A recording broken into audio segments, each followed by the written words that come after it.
बिजली middle class घर की एक तेज तर्रार लड़की थी। उसके परिवार में उसके माँ के अलावा और कोई नहीं था।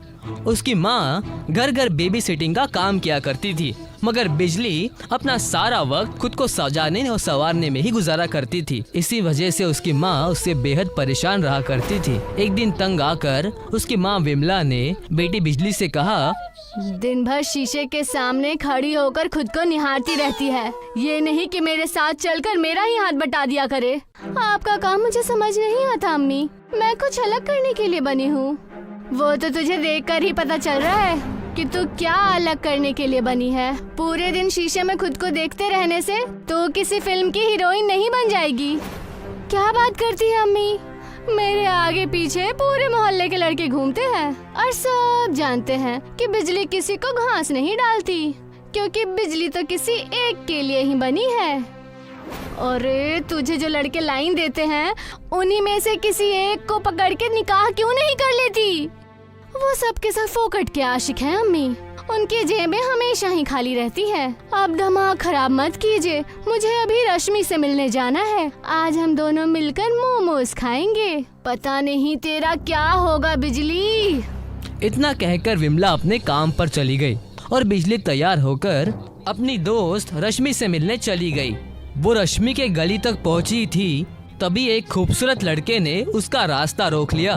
बिजली उसे गुस्से में देखकर बोली, तुम मेरा पीछा करते हो ना, और आज तुम्हारी इतनी जुर्रत कि तुमने मेरा रास्ता रोका। बिजली की बात पर बहुत खूबसूरत नौजवान मुस्कुराता हुआ बोला, मेरा नाम राहुल है। और मेरा नाम बिजली है, और मुझसे दूर ही रहो। मेरा नाम राहुल है। तो मैं क्या करूं? बात असल में यह है बिजली कि मुझे तुमसे प्यार हो गया है। शायद तुम्हें खबर नहीं है, बिजली से तो पता नहीं कितने लोगों को मोहब्बत है। लेकिन मैं तुमसे सच्चा प्यार करता हूँ। अच्छा, वैसे तो मेरे मोहल्ले के तो नहीं हो। शक्ल सूरत से तो काफी अच्छे हो, और कपड़े देखकर भी ऐसा लगता है कि तुम अच्छे खानदान से हो। तुमने बिल्कुल सही पहचाना। मैं यहाँ से कुछ दूर फ्रेंड्स कॉलोनी में रहता हूँ, और मेरे खानदान में मैं और सिर्फ मेरे भैया और भाभी है। फ्रेंड्स कॉलोनी का नाम सुनकर बिजली की आंखों में चमक आ गई। वो चहकती आंखों से बोली, फ्रेंड्स कॉलोनी में तो सारे के सारे अमीर लोग ही रहते हैं। क्या तुम भी अमीर हो? हाँ बिजली, मैं भी अमीर हूँ। राहुल की बात सुनकर बिजली मुस्कुराने लगी। उसके मन की इच्छा जो पूरी हो गई थी। बिजली हमेशा से एक ऐसे लड़के से शादी करना चाहती थी जिसके पास धन दौलत हो और जो उसे खुश रख सके। राहुल और बिजली की मुलाकातों का सिलसिला चलता रहा। कुछ महीने बाद बिजली ने राहुल से कहा, हमें मिलते हुए बेहद दिन हो गए हैं राहुल। मुझे लगता है तुम्हारा निकाह करने का कोई इरादा नहीं है। ये कैसी बातें कर रहे हो बिजली? मुझ पर तुम्हें भरोसा नहीं है क्या? ना बाबा ना, शुरुआत में तो भरोसा था, लेकिन अब नहीं है।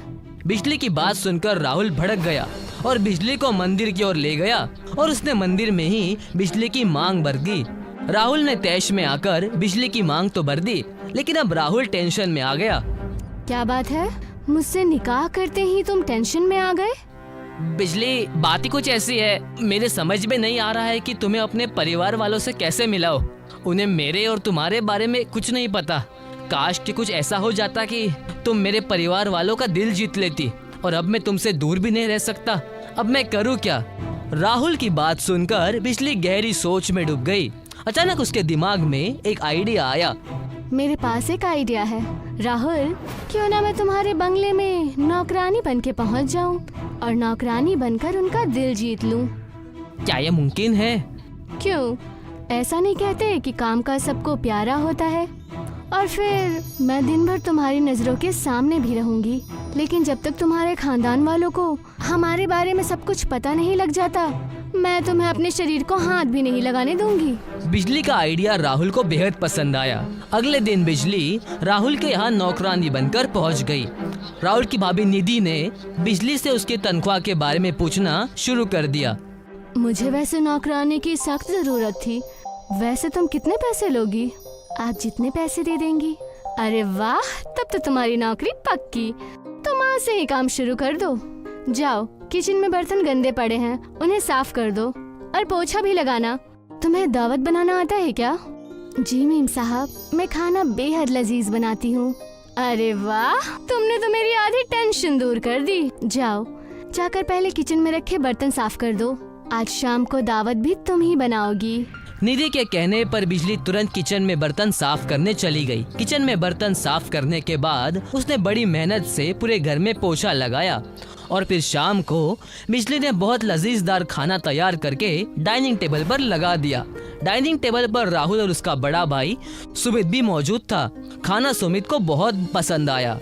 भाई वाह बिजली, तुमने तो कमाल कर दिया। यकीन मानो मैंने इससे ज्यादा लजीज खाना अपनी जिंदगी में नहीं खाया। सुमित की बात सुनकर उसकी बीवी निधि को गुस्सा आ गया। अब ये कुछ ज्यादा ही हो रहा है। सुमित, तुम्हारे कहने का क्या मतलब है कि मैं अच्छी दावत नहीं बनाती? नहीं मेम साहब, उनके कहने का मतलब वो नहीं था। क्या मैंने तुमसे बोलने के लिए कहा? नौकरानी हो, नौकरानी की तरह बनकर रहो। निधि की बात सुनकर बिजली छोटा सा मुंह लेकर वहाँ से चली गई। बिजली को काम करते हुए अब वहाँ पर बहुत दिन हो गए थे। वो समझ चुकी थी कि निधि का मिजाज बहुत ही शक की किस्म का है। निधि अगर भूली से बिजली को सुमित से बातें करते देख लेती तो वो हंगामा खड़ा कर देती। एक दिन निधि और सुमित एक शादी में चले गए। बिजली और राहुल पूरे घर में अकेले थे। तभी राहुल वहाँ आ गया। जब भाभी तुम्हारी इंसल्ट करती है ना, मुझे बहुत गुस्सा आता है। कोई बात नहीं राहुल, तुम्हारे खातिर मैं ये इंसल्ट सह लूंगी। लेकिन ऐसा कब तक चलेगा? बिजली, अब मैं तुमसे ज्यादा दिन दूर नहीं रह सकता। इतना कहकर राहुल बिजली के करीब आ गया। नहीं राहुल, अभी नहीं।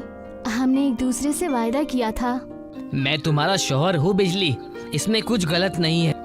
इतना कहकर राहुल ने बिजली को गले लगा लिया। राहुल के गले लगाते ही बिजली के कदम डगमगा गए और उन दोनों में फिर वो सब कुछ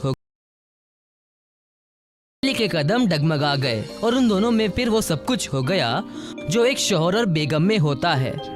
इस बात को ऐसे ही कुछ महीने बीत गए। एक दिन बिजली को चक्कर आ गए, मगर उसके जमीन पर गिरने से पहले ही सुमित ने उसको थामकर गिरने से बचा लिया। तभी निधि वहाँ आ गई। वाह पतिदेव वाह, तो मेरे पीठ पीछे इस नौकरानी के साथ गुलछर्रे उड़ाए जा रहे हैं। तुम्हारा दिमाग तो ठीक है निधि, उसको चक्कर आ गए थे। तभी उसी वक्त बिजली को एक उल्टी हो गई। तो तुम इसकी खातिरदारी इसलिए कर रहे हो क्योंकि तुमने काम वाली बाई को ही प्रेग्नेंट कर दिया? जिसका मुझे डर था वही हुआ। ये कैसी बातें कर रही हो तुम? इसको जरूर फूड पॉइजनिंग हो गई। इसी वजह से उसे चक्कर आ गए होंगे। इस बात का फैसला अभी हो जाएगा। निधि ने फौरन एक डॉक्टर को कॉल करके बुलाया। ये देखकर राहुल के हाथ पैर फूल गए। राहुल ने बिजली का चेकअप करने के बाद सुमित की ओर देखकर कहा, शी इज प्रेग्नेंट। इतना कहकर डॉक्टर चला गया। बिजली की आंखों में आंसू आ गए। तभी राहुल गुस्से में बोल पड़ा, बस बहुत हो गया भाभी, अब मैं चुप नहीं रह सकता। इसके कोख में मेरा बच्चा है, यह मेरी पत्नी है। राहुल की बात सुनकर निधि और सुमित चौंक गए। राहुल ने सारी बात अपने भैया और भाभी को बता दी। मुझे माफ कर दो राहुल, तुम्हें मुझे पहले ही बताना चाहिए था। अरे इतनी मोहब्बत करने वाली लड़की तो किस्मत वालों को ही मिलती है, जो अपनी मोहब्बत के लिए काम वाली बाई बनने के लिए तैयार हो गई और बेचारी इतने दिनों से अपनी बेइज्जती बर्दाश्त करती रही। निधि ने बिजली से भी माफी मांगी। राहुल के भैया भाभी ने बिजली को अपने परिवार की बहू मान लिया और सभी खुशी खुशी रहने लगे। दीपा अपने मामा मामी के साथ रहती थी। उसके अम्मी अबू का एक कार एक्सीडेंट में इंतकाल हो गया था। उसकी मामी उसे बिल्कुल भी पसंद नहीं करती थी और उसके साथ अच्छा सुलूक नहीं करती थी। एक दिन उसकी मामी अपनी बेटी को खाना खिला रही थी। लो बेटी सीमा, तुमने सुबह से कुछ भी नहीं खाया है, लो बादाम वाला दूध पी लो। अम्मी, अभी तो मैंने जूस पिया ना, सुबह से खा ही रही हूँ, और कितना खिलाओगी मुझे? चल, ऐसा नहीं कहते, खाने को नजर लगाएगी क्या? ले जूस पी ले, देख कितनी कमजोर हो गई है तू। तभी वहाँ दीपा पहुँचती है। मामी, मुझे शिद्दत की भूख लगी है, कुछ खाने के लिए दीजिए ना। अभी तो तूने खाया था, सारा दिन बकरी की तरह चढ़ती रहती है, कुछ काम भी कर लिया कर। घर के काम कौन करेगा? हाँ, जितना खाती है अगर उतना काम भी कर लेगी तो मेरी कितनी मदद हो जाएगी। मैं सारा दिन काम में लगी रहती हूँ।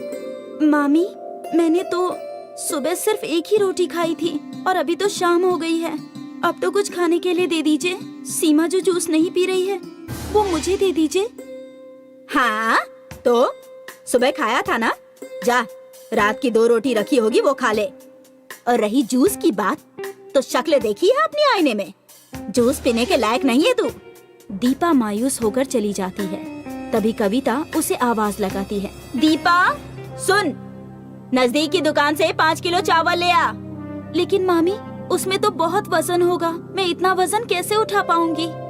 मुझसे तो वो नहीं उठ पाएगा। खाना तो जरूरत से ज्यादा खाती है तू, तुझसे 5 किलो चावल नहीं उठ पाएंगे। बहाने मत बना, चल जा लेकर आ, कुछ भी कर पर लेकर आ। दीपा चावलों को उठाकर जैसे तैसे घर पहुंचती है और कविता को लाकर दे देती है। कविता चावलों को एक नजर देखती है। ये चावल लेकर आई है, कितने खराब हैं ये चावल, इनको बनने में तो कितना वक्त लगेगा। एक काम ढंग से नहीं करती तू।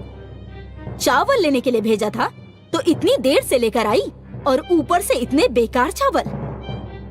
अब क्या करूं मैं तेरा? कविता उसे जोरदार थप्पड़ मारती है और दीपा रोने लगती है। तभी उसके मामा किशोर वहाँ दाखिल होते हैं और उसे रोता हुआ देखकर पूछते हैं, अरे कविता, क्यों मार रही हो इतनी छोटी सी बिन माँ की बच्ची को? आखिर इसकी खता क्या है? आप बीच में ना पड़े तो ही अच्छा है। हमेशा इसकी हिमायत करते रहते हैं। आज इसे पूरे दिन खाना नहीं मिलेगा। जब भूखी रहेगी ना, तब इसे सबक हासिल होगा कि काम कैसे होता है। दीपा भूख से तड़पती है और शाम को उसकी मामी उसे बचा कुचा खाना दे देती है, जिसे खाकर वो सो जाती है। एक रोज कविता किसी काम से बाजार जाती है और उसे बाजार में तन्हा छोड़कर चली आती है। दीपा घर के रास्ते से अनजान होती है तो वो बाजार में गुम हो जाती है। उसी वक्त एक कबाड़ी वाले पर कुछ कुत्ते भौंक रहे होते हैं, तो दीपा उस कबाड़ी वाले की उन कुत्तों से हिफाजत करती है। बहुत बहुत शुक्रिया बेटी, तुमने मेरी मदद की। शुक्रिया कैसा, ये तो मेरा फर्ज था। बेटा, तुम यहाँ पहले कभी नजर नहीं आई? तुम यहाँ नई नई आई हो क्या? नहीं, मैं रास्ता भूल गई हूँ और मेरी मामी मुझे बाजार में तन्हा छोड़कर चली गई। अब मेरा इस दुनिया में कोई नहीं है। मेरे वालिदैन एक कार एक्सीडेंट में खुदा को प्यारे हो गए। कोई बात नहीं बेटा, तुम मेरे साथ रहो। जैसे मैं कबाड़ चुनकर दिन गुजारता हूँ, तुम भी मेरे साथ वैसा ही करना, तुम्हारे भी दिन कट जाएंगे। दीपा उस कबाड़ी वाले के साथ रहने लग जाती है और कबाड़ बिनकर गुजर बसर कर रही होती है। तभी एक रोज उसके सर में दर्द होता है और वो बेहोश होकर जमीन पर गिर पड़ती है। उसके साथ के कबाड़ी वाले उसे अस्पताल में भर्ती करा देते हैं। इसकी जांच करनी होगी। कुछ देर बाद दीपा को होश आता है तो डॉक्टर दीपा से पूछते हैं, दीपा, क्या हुआ बेटा? आप बेहोश कैसे हो गए थे? आप अंदरूनी तौर पर बहुत कमजोर हैं। कुछ खाती पीती नहीं हो क्या? डॉक्टर साहब, मालूम नहीं, एकाएक सर घूमा और मैं बेहोश हो गई। तुम्हारे वालिदैन कोई हैं तुम्हारे साथ?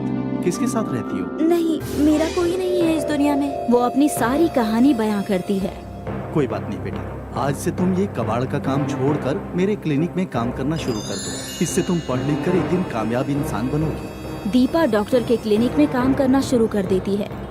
वहीं दूसरी ओर जब उसके मामा को कविता के बारे में खबर मिलती है तो कविता, दीपा कहाँ है?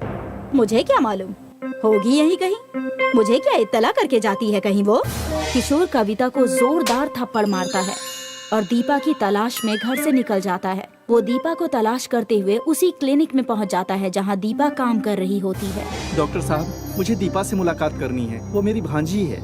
कैसी भांजी? किसकी भांजी? तब भांजी नजर नहीं आई जब तुम्हारी बीवी उसके ऊपर जुल्म पे जुल्म ढा रही थी। एक औरत होकर माँ का दिल नहीं है उसमें? तुम्हारी भी तो औलाद है। अगर कोई उसके साथ ऐसा सलूक करेगा तो तुम्हें भी तो बुरा लगेगा ना। ये सब बातें दरवाजे के पीछे छुपकर कविता सुन रही होती है। वो अपनी गलती पर शर्मिंदा होती है और सामने आकर कहती है, मुझे माफ कर दीजिए डॉक्टर साहब, मैंने दीपा के साथ बहुत बुरा बर्ताव किया। मुझे इस बात का इल्म है कि मेरी गलती माफी के लायक नहीं है।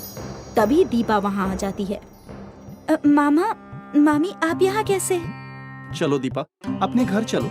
आइंदा तुम्हें उस घर में कोई तकलीफ नहीं होगी। कविता ने जो सुलूक तुम्हारे साथ किया वो माफी के लायक नहीं है। मैं आज के बाद कविता के साथ नहीं रहूंगा। नहीं नहीं, ऐसा जुल्म मत कीजिए। मेरी गलती की सजा इतनी बड़ी मत दीजिए मुझे। मुझे अपनी गलती का एहसास हो गया है।